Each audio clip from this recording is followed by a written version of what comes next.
एक व्यक्ति रोज शिव जी के मंदिर में जाता और खोटा सिक्का भगवान के मंदिर में चढ़ा देता, रोज चढ़ाता। एक दिन शिष्य ने गुरुजी से कहा कि एक भक्त आता है और वो खोटा सिक्का मंदिर में चढ़ाता है, आज मैं उसको बहुत नाराज होऊंगा और उसका खोटा सिक्का उसको उठा के दे दूंगा। जो सिक्का चलता ही नहीं तो उसको मंदिर में चढ़ाने से मतलब क्या। खूब गुस्सा होऊंगा मैं आज उस पर और उसको मारूंगा अलग और उसका सिक्का उसी को दूंगा। गुरुजी ने कहा नहीं, उसका सिक्का उसको नहीं देना है और वो खोटा सिक्का चढ़ा रहा है तो चढ़ान दे। गुरुजी क्यों? अपने काम का सिक्का नहीं है तो फिर चढ़ाने से मतलब क्या है। गुरुजी ने कहा उसको मालूम है जो सिक्का बाजार में नहीं चल सकता, जो सिक्का किसी मॉल में नहीं चल सकता, जो सिक्का किसी शॉपिंग मॉल में नहीं चल सकता, वो सिक्का मेरे काल अधिपति महाकाल के चरणों में चलता। उसको मालूम है कि ये कहीं नहीं चलेगा, यहाँ चल सकता है। और तुझे तो बड़ा गर्व होना चाहिए कि मेरा शिव, मेरा ओघड़दानी, मेरा त्रिकालदर्शी, मेरा कैलाशी अविनाशी खोटों को भी चला रहा है। किसकी सामर्थ्यता है जो खोटों को, फटों को, टूटों को सबको चला ले।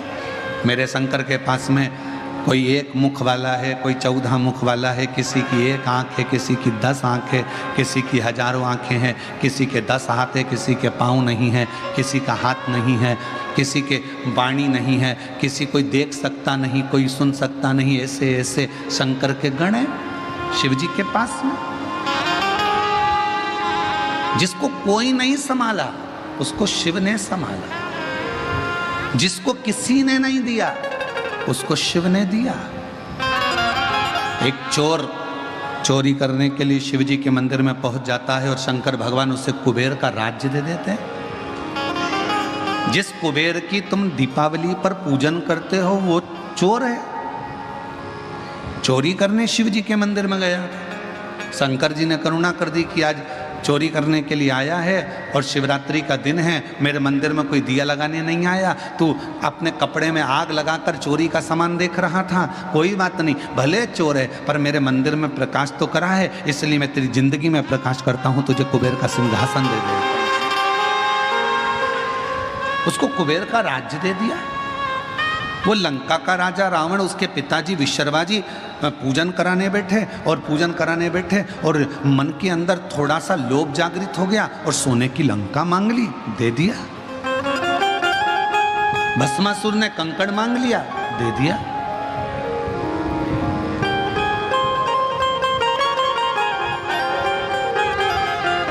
सावित्री ने पति मांग लिया, दे दिया।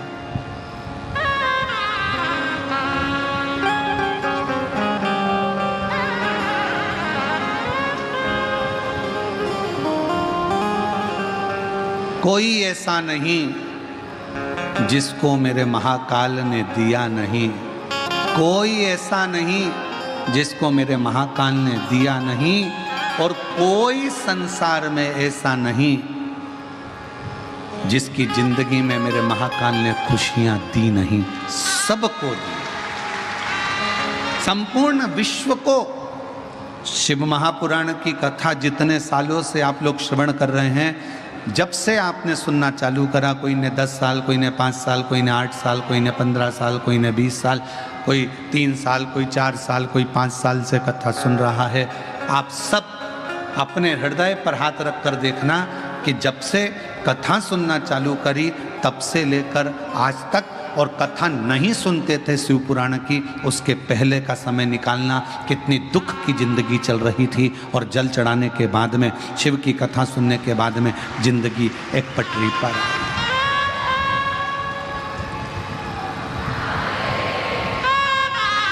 जीवन एक पटरी पर आ गया, सही ट्रैक पर रेल चल दी।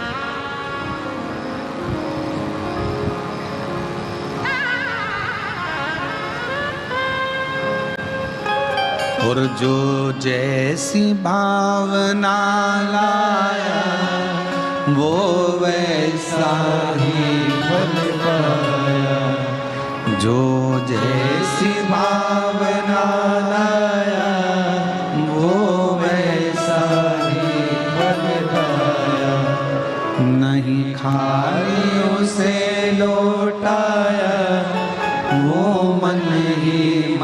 हर्षाया और कर दिया माला माल का शीरा ले।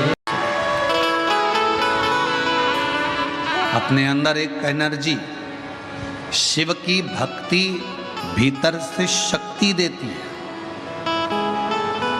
शक्ति प्रदान करती है। जैसे कावड़ में चलने वाला जो कावड़िया होता है, कावड़ में चलने वाला जो कावड़िया होता है, उसको शक्ति कौन देता है चलने की? पड़ोस में चलने वाला हाथ पकड़ता नहीं है, साथ में चलने वाला साथ चलता नहीं है, वो अपनी कावड़। इतना लंबा लंबा लोग चल कर आते हैं। अभी हमारे यहाँ सीहोर में कावड़ लेकर महाराष्ट्र से आ रहे हैं 300 किलोमीटर दूर से। अभी सीहोर में एक कावड़ आ रही है सागर से आगे 275 किलोमीटर दूर से।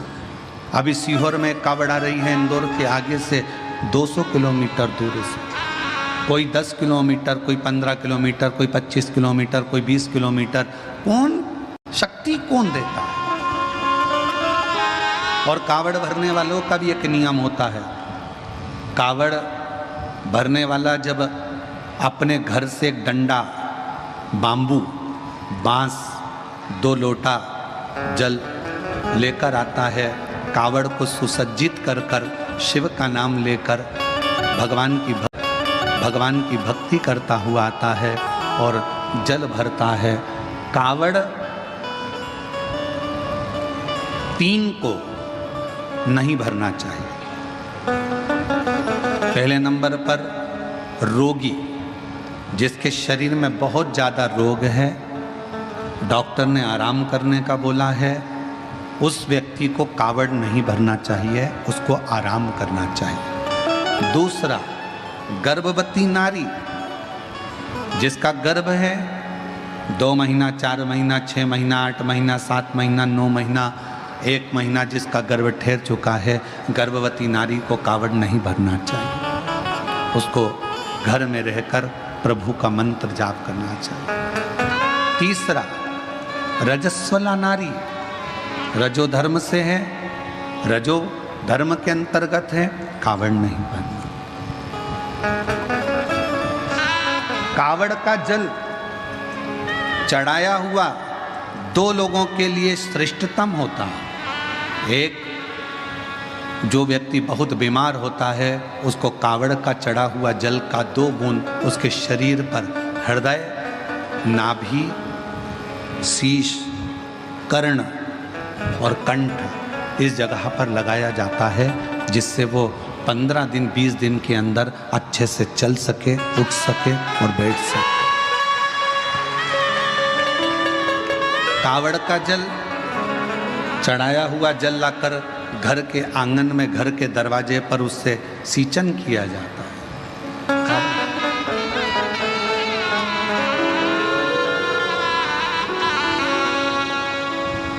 अब कई लोग कहते हैं गुरुजी, मान लो गर्भवती नारी है या बीमार व्यक्ति है, तो कावड़ अगर हम जल चढ़ाएं तो क्या कावड़ के डंडे का, कावड़ के कलश का, लोटे का या कावड़ के जल का स्पर्श उस नारी से, उस व्यक्ति से, बीमार व्यक्ति से करा सकते हैं? स्पर्श छुआने में, स्पर्श कराने में दिक्कत नहीं। गर्भवती नारी है, हाथ लगाकर कहे ये जल बाबा को चढ़ा देना, कहाँ जा रहे हो, सीहोर या पास के मंदिर में, ये चढ़ा देना। बुजुर्ग है, बहुत बूढ़ा व्यक्ति है, चलते नहीं बन सकता, बीमार है, घर में आराम करे, कावड़ यात्रा में ना जाए।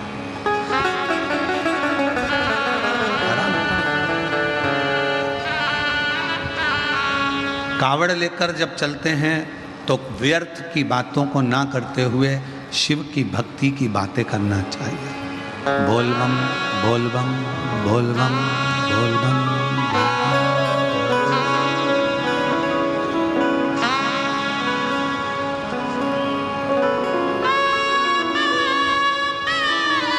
स्मरण मंत्र का जाप करते रहो। श्री शिवाय नमस्तु।